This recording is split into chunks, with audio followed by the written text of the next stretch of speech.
So Nigeria meje wado anu me wo kene nyere wo aka to sak meje ko shonguju ko kura wuju oyo shongme ate wawa ame oyo no robo ga peje mi yo wawa mi uche blo mi jive uyere wo ke pipo ede we ko mare uyo no robo na ogene bu yo ko wawa ọ̀rẹ́ bẹ̀rù yóò ní òròbó na ìgbó tó tápà ọyẹ bẹ̀rẹ̀ ó dẹ̀rín mẹ́kẹ́ ẹ̀rọ àwọn pọ̀pọ̀ rí ṣé charọ́ọ̀kì nànà. kúrú jẹ èdè òròbó sẹ́ni kọ̀mpútà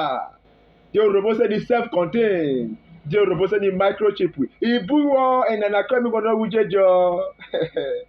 àbáyọ sọ kẹ̀nànà we are the fathers of today who are seeing the things that are unfolding in technology and different things. kọ́ ìṣòro. Abaye so kena na we doko robo na kabe ngode ke kwakwa ene fikiride esawa imlanye. Our father did not invent bicycle, but when they saw bicycle they call it ijige. Ogende goma ano je jogori krikiti de kadelaba ogende goma esawa e oda yi wi television ni ada iru I won mle I say ne I television ni ka ngode ke ado petuguge. Àwọn wọn mlẹ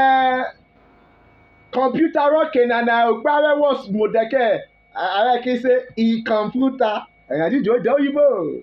àbẹ́yọ sọ ọ̀kì nànà òbò òròbó sẹ́ni kọ̀mpútà ọ̀yẹ ẹ̀yẹ ẹ̀tẹ́yọ gbàgbà mẹ̀wẹ́ yọ tọ́tà pẹ̀sẹ̀ ayébùgẹ̀ àpọ̀nẹ́sẹ̀ ọ̀dọ̀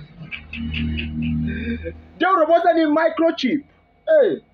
mi mota mi yoto di òròbó sẹ́ni microchip mi mota mi yoto rí mi rí ẹnẹ wákàtà gbòdẹ̀kẹ́ kẹ́bùọ́ wákàtà dé ẹ̀ẹ́sẹ̀mù náà ẹ̀sẹ̀ àwọn ẹgbẹ́ gbòdẹ̀kì microchip ẹ̀sẹ̀ àwọn ẹ̀mí microchip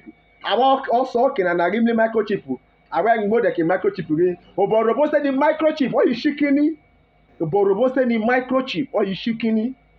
ọ̀gẹ̀nẹ̀ gbọ́mà microchip Chikini ṣẹ́yọ gbàgbà di òròbó sẹ́ni self-contained òun èmi Otevwedia self-contained. Why you tell your metan o de wu o kata de